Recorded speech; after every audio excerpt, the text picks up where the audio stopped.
There are mountains that are tall. There are mountains that are dangerous. But Everest is neither just tall nor merely dangerous. Everest is a place where human limits are tested without compromise. A place where ambition collides with brutal reality. And a place where not every story ends at the summit. For decades, the world has been shown only one version of Everest. Triumphant photos, frozen smiles, flags planted against thin blue skies. Yet far below the summit, thousands of untold stories remain.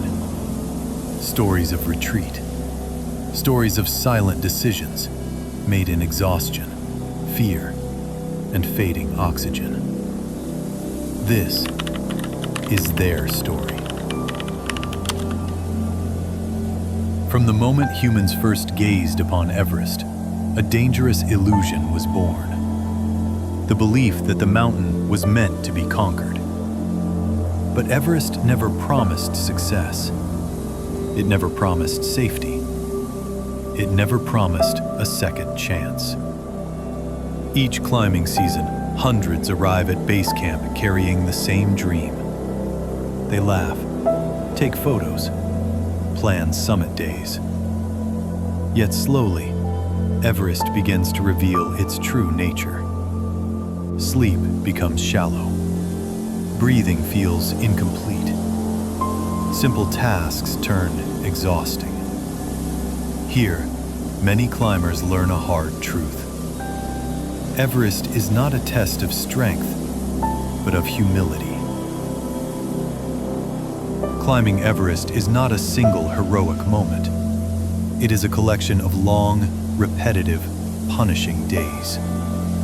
Waking up in freezing darkness, forcing stiff boots onto numb feet, moving slowly, one step, one breath. The body struggles to adapt.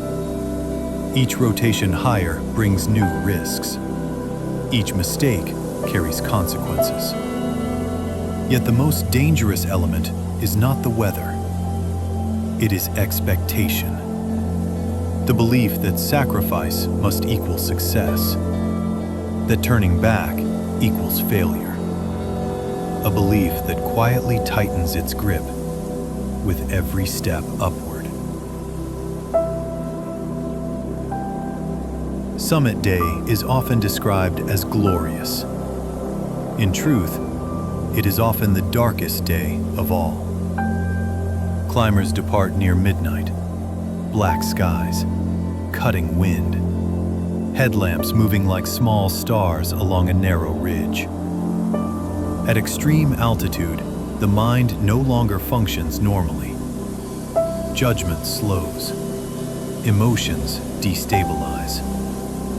And here, mental tragedies are born. Because the closer the summit appears, the harder it becomes to turn back. Imagine standing just hours from the summit. Your entire life has led to this moment, yet your body begins to fail. Oxygen runs low. The wind intensifies. Your steps lose coordination. There are no cameras, no applause. Only you, and a decision you will carry forever.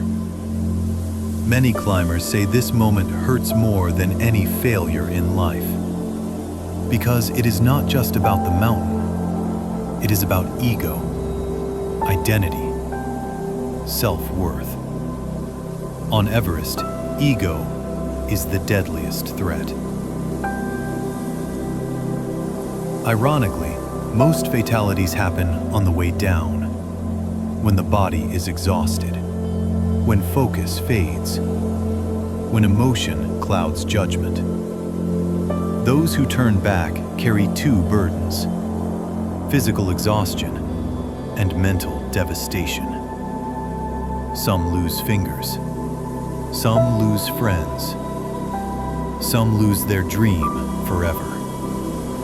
But those who descend safely gain something greater: the realization that life is bigger than any summit. Failure on Everest does not always leave visible scars, but it almost always leaves unseen ones. Years later, some climbers still wake at night, replaying the distance left behind, reliving the moment they turned back. Over time, many reach a deeper understanding. True courage sometimes means choosing not to continue. When climbers return home, the world remains the same, but they do not. Everyday problems feel smaller. Ambition softens. Success takes on new meaning. Some return to Everest years later, more patient, more humble. Others never return, not from fear, but from understanding. If we only celebrate summits, we miss Everest's deepest lesson. This mountain is not about victory. It is about decision-making, limits, humility before nature. Stories of retreat are not stories of defeat. They are stories of choosing life. Everest will always stand there, cold, silent, unchanged. But the humans who approach it, those who dare to dream, dare to fail, and dare to turn back, are the stories worth telling. Because true strength is not standing on the highest point on earth. It is knowing when to descend and returning home whole.